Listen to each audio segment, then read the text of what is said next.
ರಾಜ್ಯದಲ್ಲಿ ಸದ್ಯ ಪ್ರಜ್ವಲ್ ರೇವಣ್ಣ ಅವರ ಪೆನ್ಡ್ರೈವ್ ಪ್ರಕರಣ ಬಹಳಷ್ಟು ಕೋಲಾಹಲಕ್ಕೆ ಕಾರಣವಾಗ್ತಾ ಇದೆ. ಈ ಸಂಬಂಧಿತವಾಗಿ ಹಲವಾರು ರೀತಿಯ ಹೇಳಿಕೆಗಳು ಕೂಡ ವ್ಯಕ್ತವಾಗ್ತಾ ಇದೆ. ಪೆನ್ಡ್ರೈವ್ ಪ್ರಕರಣ ಬಳಿಕ ವಿದೇಶಕ್ಕೆ ಪ್ರಜ್ವಲ್ ತೆರಳಿದ್ದಾರೆ.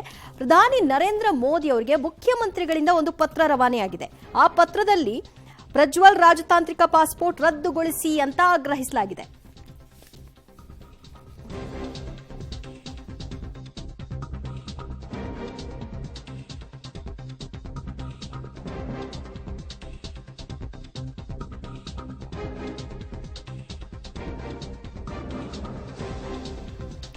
ಸಂಸದ ಪ್ರಜ್ವಲ್ ರೇವಣ್ಣ ಪೆನ್ಡ್ರೈವ್ ಕೋಲಾಹಲಕ್ಕೆ ಕಾರಣವಾಗಿದ್ದು, ಪೆನ್ಡ್ರೈವ್ ಪ್ರಕರಣ ಸಂಬಂಧಿತವಾಗಿ ವಿದೇಶಕ್ಕೆ ಈಗಾಗಲೇ ಅವರು ಹೊರಟುಬಿಟ್ಟಿದ್ದಾರೆ. ಸೊ ಅವ್ರನ್ನ ವಾಪಸ್ ಕರೆತಂದು ತನಿಖೆಗೆ ಒಳಪಡಿಸಬೇಕು. ಅದು ಈಗ ಇರುವಂತಹ ಚಾಲೆಂಜ್. ಇದನ್ನ ಹೇಗೆ ಮಾಡೋದು ಅನ್ನೋದರ ಬಗ್ಗೆ ರಾಜ್ಯ ಸರ್ಕಾರ ಸ್ವಲ್ಪ ತಲೆ ಕೆಡಿಸಿಕೊಂಡ ಹಾಗೆ ಕಾಣಿಸ್ತಾ ಇದೆ. ಆ ಕಾರಣದಿಂದಾಗಿ ವಿದೇಶದಿಂದ ಪ್ರಜ್ವಲ್ ಅವ್ರನ್ನ ಕರೆತರೋ ಸಲುವಾಗಿ ಮೋದಿಗೆ ಒಂದು ಪತ್ರವನ್ನು ಬರೆದಿದ್ದಾರೆ ಸಿಎಂ ಸಿದ್ದರಾಮಯ್ಯ. ಆ ಪತ್ರದಲ್ಲಿ ಪ್ರಜ್ವಲ್ ರಾಜತಾಂತ್ರಿಕ ಪಾಸ್ಪೋರ್ಟ್ ಅನ್ನ ರದ್ದುಗೊಳಿಸಬೇಕು ಅಂತ ಕೋರಲಾಗಿದೆ.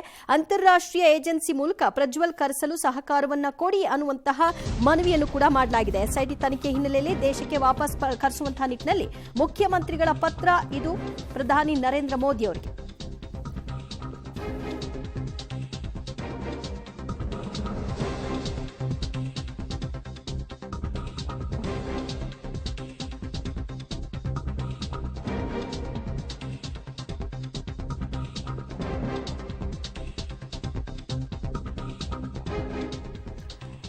ಇನ್ನೂ ಮುಂದುವರಿದಂತೆ ಪತ್ರದಲ್ಲಿ ಸಿದ್ದರಾಮಯ್ಯನವರು ಹೇಳ್ತಾರೆ, ಪ್ರಜ್ವಲ್ ರೇವಣ್ಣ ಹಾಸನದ ಸಂಸದ ಹಾಗೂ ಎನ್ಡಿಎ ಅಭ್ಯರ್ಥಿಯಾಗಿದ್ದಾರೆ.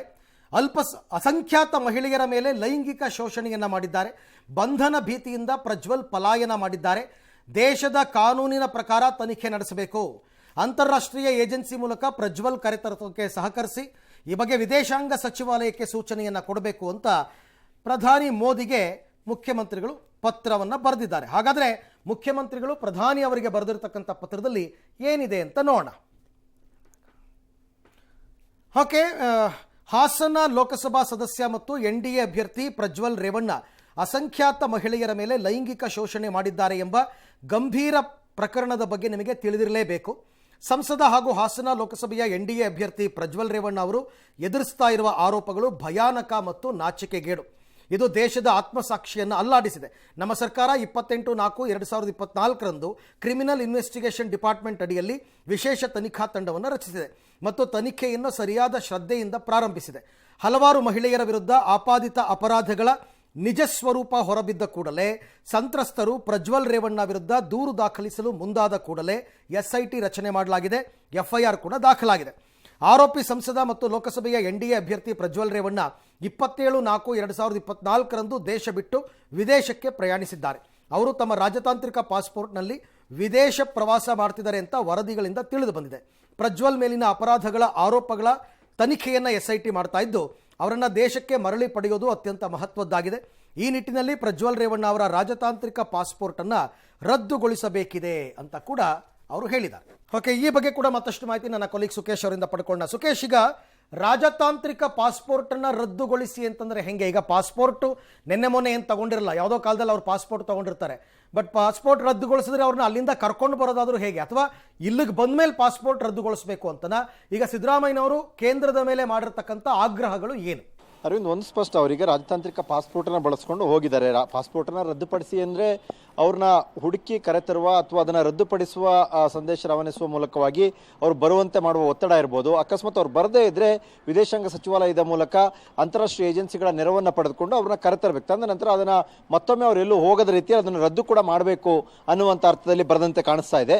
ಆದರೆ ವಿಶೇಷವಾಗಿ ಅವ್ರನ್ನ ಕರೆತರಲಿಕ್ಕೆ ನೆರವನ್ನು ಕೂಡ ಸರ್ಕಾರ ಕೇಳಿದೆ. ಅಂದರೆ ಎಲ್ಲವೂ ಕೂಡ ಒಂದು ರೀತಿಯಲ್ಲಿ ಟೆಕ್ನಿಕಲಿ ಕೂಡ ಹೇಳೋಕ್ಕಾಗೋದಾದ್ರೆ ತಾಂತ್ರಿಕವಾಗಿ ಲೀಗಲ್ ಮಾರ್ಗವಾಗಿ ಏನು ಮಾಡಬೇಕಾಗಿತ್ತು ಆ ರೀತಿಯಲ್ಲೇ ಮಾಡದಂತೆ ಕಾಣಿಸ್ತಾ ಇದೆ. ಅಂದರೆ ಅವರು ವಿದೇಶಕ್ಕೆ ಹೋಗಿರೋದ್ರಿಂದ ಕೇಂದ್ರ ಸರ್ಕಾರದ ನೆರವನ್ನು ಪಡೆಯದೆ ರಾಜ್ಯ ಸರ್ಕಾರ ಕರೆತರಲಿಕ್ಕೆ ಸಾಧ್ಯ ಇಲ್ಲ ಅಥವಾ ಅವ್ರನ್ನ ಹುಡುಕ್ಲಿಕ್ಕೆ ಸಾಧ್ಯ ಇಲ್ಲ. ಹಾಗಾಗಿ ಕೇಂದ್ರದ ನೆರವನ್ನು ಕಾನೂನುಬದ್ಧವಾಗಿ ಕೇಳದಂತೆ ಕಾಣಿಸ್ತಾ ಇದೆ. ಜೊತೆಗೆ ಸ್ವಲ್ಪ ರಾಜಕೀಯವಾಗಿ ಒಂದಷ್ಟು ತಿವಿತದ ರೀತಿಯಲ್ಲಿ ಕೂಡ ಒಂದಷ್ಟು ಅಂಶಗಳನ್ನ ಇಟ್ಟಿದ್ದಾರೆ. ಅಂದರೆ ಅವರು ಹಾಸನ ಸಂಸದ ಜೊತೆಗೆ ಹಾಲಿ NDA ಕೂಟದ ಅಭ್ಯರ್ಥಿ ಕೂಡ ಹೌದು ಹಾಸನದಲ್ಲಿ ಅನ್ನುವ ಮೂಲಕವಾಗಿ ಪ್ರಧಾನಿ ಅವರಿಗೆ ಒಂದು ರೀತಿಯ ಸಂದೇಶವನ್ನು ರವಾನಿಸುವ ರೀತಿಯಲ್ಲಿ ಕೂಡ ಪತ್ರದಲ್ಲಿದೆ. ಆದರೆ ಲೀಗಲ್ ಆಗಿ ಏನು ಮಾಡಬೇಕು ಆ ಪ್ರೊಸೀಜರ್ನ ಬಹುಶಃ ಮುಖ್ಯಮಂತ್ರಿಗಳು ಮಾಡದಂತೆ ಕಾಣಿಸ್ತಾ ಇದೆ. ಕೇಂದ್ರದ ನೆರವನ್ನು ಪಡಲಿಕ್ಕೆ ಮುಂದಾಗಿದ್ದಾರೆ. ಆದರೆ ಆ ಅಗತ್ಯತೆ ಬರುತ್ತಾ SITಗೆ ಅವ್ರನ್ನ ರಾಜತಾಂತ್ರಿಕ ಮಾರ್ಗದ ಮೂಲಕ ಕೇಂದ್ರದ ನೆರವಿನ ಮೂಲಕ ವಿದೇಶದಲ್ಲಿ ಹುಡುಕಿ ಕರೆತರಿಸುವಂತಹ ಅನಿವಾರ್ಯತೆ ಸೃಷ್ಟಿಯಾಗುತ್ತಾ ಅನ್ನುವಂಥದ್ದು ಮುಂದಿರುವ ಪ್ರಶ್ನೆ ಕೂಡ. ಆದರೆ ಸದ್ಯಕ್ಕೆ ಅವರನ್ನ ಹುಡುಕುವ ಕರೆತರುವ ನಿಟ್ಟಿನಲ್ಲಿ ಒಂದು ಪತ್ರವನ್ನಂತೂ ಬರೆದಿರುವಂಥದ್ದು ಸಾಕಷ್ಟು ಮಹತ್ವವನ್ನು ಪಡೆದುಕೊಂಡಿದೆ. ಅರವಿಂದ್.